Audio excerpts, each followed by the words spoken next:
So, welcome to this lab video where we are looking at the lithography demonstration, and in lithography demonstration what we will looking at how the mask aligner is used, how the process is done right from taking a wafer, spin coating, and from spin coating we are going to use the mask, load the mask, align the wafer, expose it within UV lithography, and then you take out the unload the mask, take out the wafer, right, develop the photoresist and do the hard bake. There is soft bake, hard bake.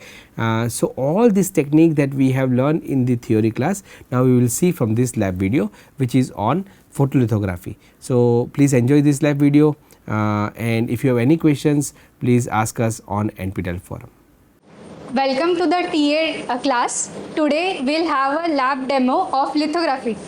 Today we'll see what all steps are involved in the lithography and how we'll process with it. First thing, lithography is a hard or it is a critical step in the whole fabrication process because it defines the critical dimensions which will be carried forward for any other steps like deposition, etching, etc. So, if any mistakes in the lithography steps will be carried forward in the subsequent step. That's why lithography is a very critical step in the fabrication process. Now, to carry out lithography, we have something called a liquid or material called photosensitive material. That's its property changes when it is exposed to UV light. So that's why this lithography is called photolithography, wherein the source is the UV light and it comes and exposes this photosensitive material, and once the property of photosensitive material changes, then in the time of development, which is it is also a chemical wherein the exposed area of photosensitive material will be dissolved and the patterns of the mask will be transferred to the substrate or the photosensitive material. So the photosensitive material is photoresist. Photoresist are of two types. One is positive photoresist and another is negative photoresist. For the positive photoresist, whatever the features are there or the features are there on your mask, that exactly it will be transferred to the wafer using positive photoresist. And for the negative photoresist, the features which are there in your mask, that will get dissolved when you go for development process. So today we'll be using one of the positive photoresist and we'll do the demonstration.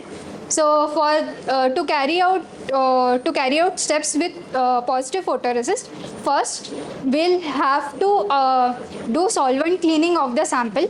Then we'll keep it for dehydration bake at 110 degrees Celsius for 10 minutes.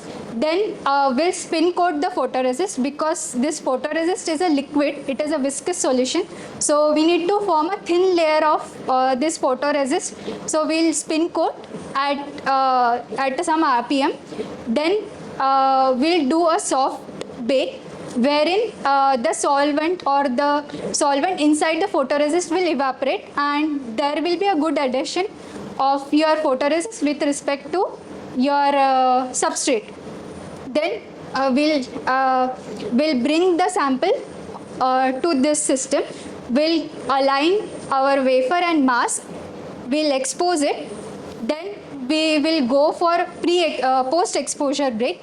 In post-exposure bake will enhance the reaction that has initiated with when we have exposed the photoresist, and once post-exposure bake is done, we'll go for development.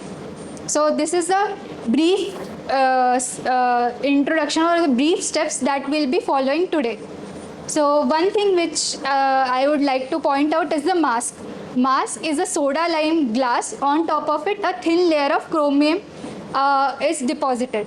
So there are two types of mask. One is bright field mask and another is a dark field mask. The one which I will be showing you is bright field mask.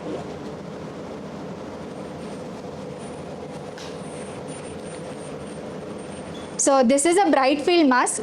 This is a soda lined glass, and you can see some opaque regions where chromium is still there. So this mask is also made using the same lithography steps that I have told you just some time before. So wherever the features, when the features are in opaque, so that means this is the bright field mask.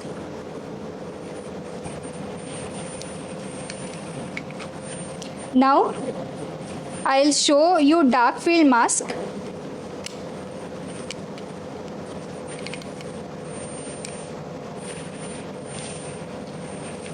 So this is the dark field mask where the patterns or the features are transparent and rest of the area is opaque. For today's lab demonstration, we'll use a bright field mask, and let's see, now we'll go to start with the dehydration bake. I have kept the sample for dehydration bake. This sample was cleaned using solvent cleaning, where the sample was kept in acetone, isopropyl alcohol and DI water for 2 minutes each, and it is blow dried to take out all the moistures from the sample. So I have kept it for dehydration bake at 110 degrees Celsius for 10 minutes. We'll keep this for 10 minutes. Meanwhile, I have worn this PPE kit because I'll be working with photoresist, which is one of the carcinogenic in nature.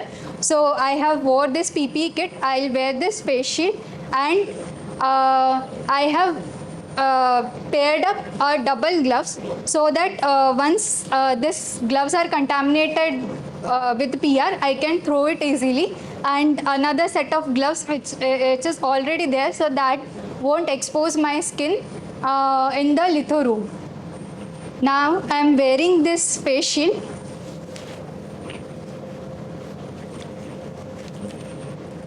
And we'll have a closer look of the spin coater, where we will be spin coating our photoresist, and we'll keep it for soft bake.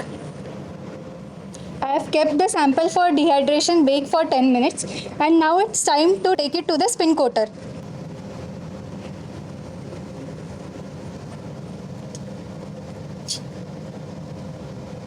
So I have kept this wafer onto the chuck, and I am aligning it so that this wafer comes to a center and it's symmetric from all the sides. Now I'll switch on the vacuum. That will secure my wafer from sliding. So now I can see, now you can see that wafer is not sliding. And now it's time to coat the photoresist. So I'm using positive photoresist, which is kept in this bottle, and using the dropper. Now I'll take some photoresist and start pouring onto my sample.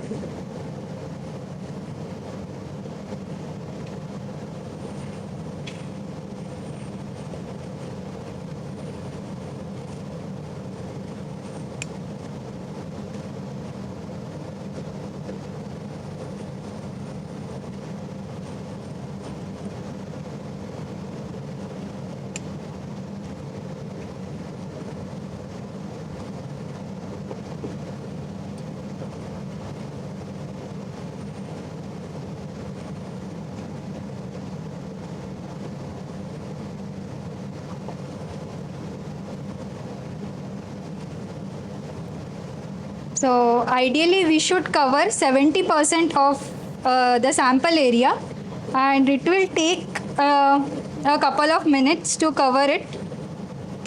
So I am doing the same using this dropper.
So I'm almost done.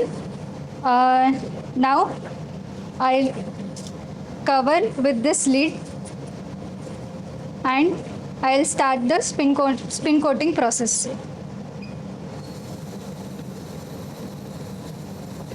So at 3000 rpm for 40 seconds, I'll get 1.2 micron thick photoresist.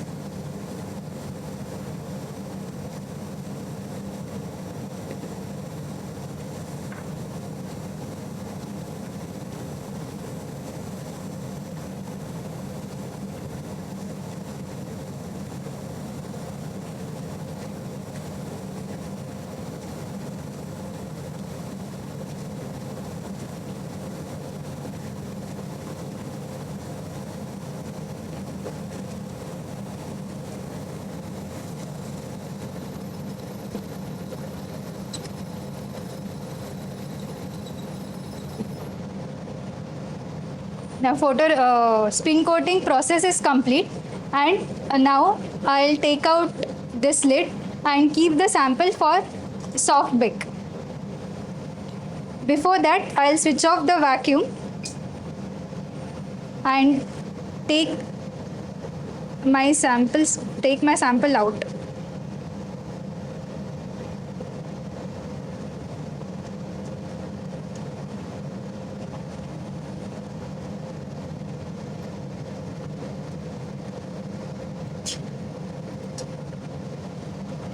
And ideally, so I'll keep it for soft bake at 110 degrees Celsius for 1 minute. Now the soft bake is done, and I will take my sample to the tool. It's time to operate the tool. So first I'll open the mask holder lock. So this mask holder locks this plate to the tool. So we need to load the mask first. For that, I'll open this mask holder lock, and I will place the mask onto it. So one thing I should take care is this part which you are seeing is the chrome part, or the chrome side is up, and if I flip it, here the glass is towards me. So ideally I should put this chrome side at the bottom. I should put this chrome side on the top, so that when the mask plate goes upside down, so the chrome side will be near to my sample. So when the light falls, it will not diffract the light too much, and the critical patterns or the critical we can achieve the critical dimension. So I'll put this chrome side toward on the upside, and I'll place on this mask holder.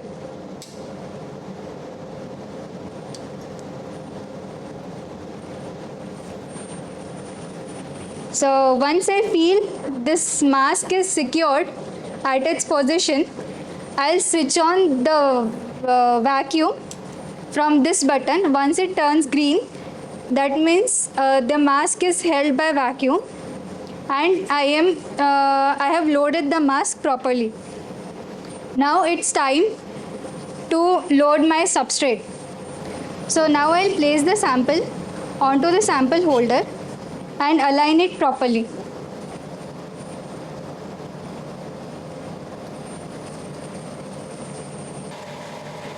I have aligned my sample, and I'll in the software I'll place the sample holder which will secure the sample from moving with the help of vacuum. Once this is done, I'll close the mask holder, and now the mask and the sample are properly positioned onto the tool. Now I have kept my mask and sample on its position, and I'll bring the sample or the substrate very near to my mask. So for that, I'll use this Z movement. What this knob will do, it will take the stage up and down. Now I'll see and I'll try to bring my sample and the mask very close to each other.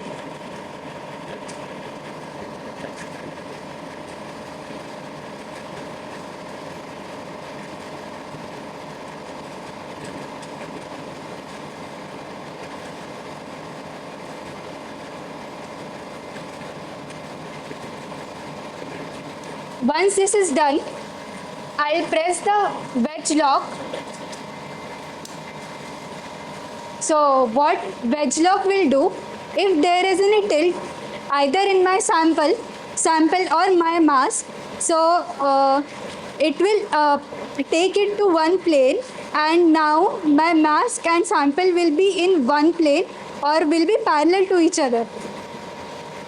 As I will be doing proximity lithography, I'll just increase some distance between the mask and sample, and then I'll go to align. So at the time of alignment, the microscope will come in front and you can see the patterns on the mask is visible. So this is a device to the left and this is a device to the right. Now this is the first step or the first lithography, and I don't have alignment markers on my sample, so I can directly go for exposure. For that, I'll go to expose.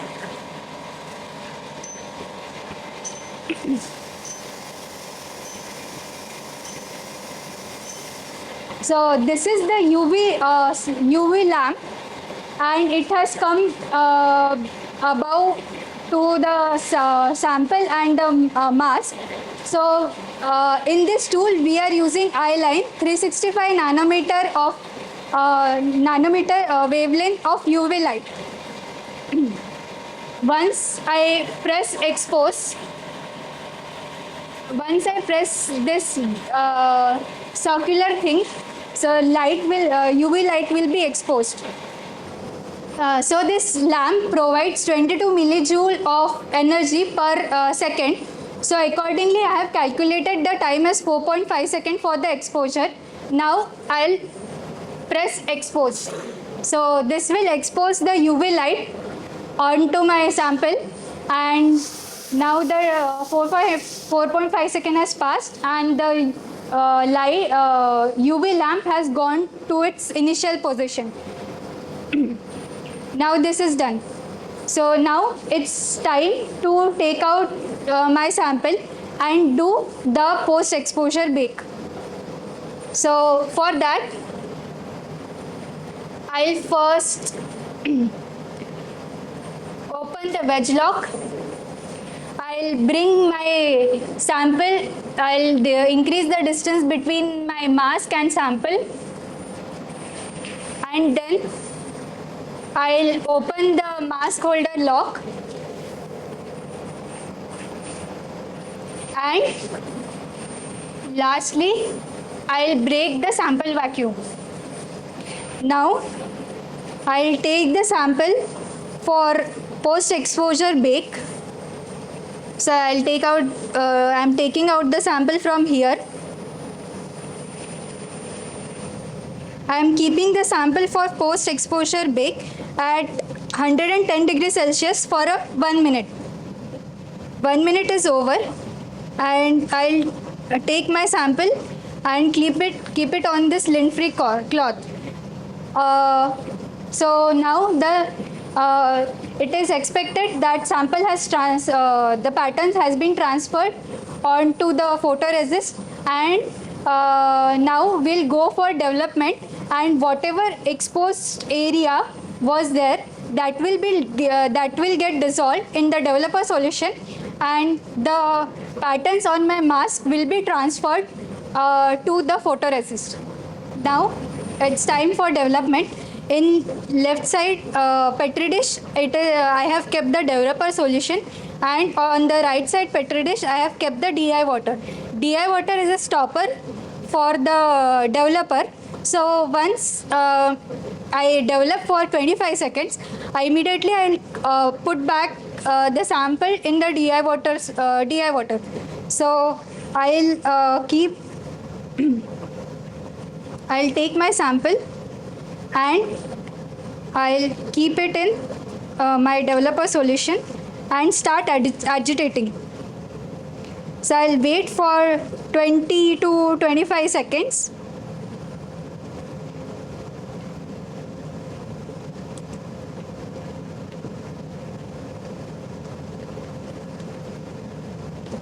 So the exposed PR has started coming out, and it's almost 25 seconds, and I'll keep it in DI water, so it will stop the further development. And now I'll place it in running DI water so that all the exposed PR will come out and the further development will stop.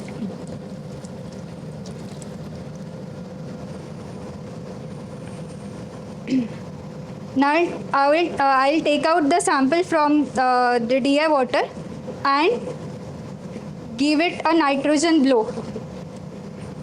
This completes the lithography process, and now we can take the sample for further processing for deposition so that we can use it for wet etching. That's all for today's lab demo. Thank you.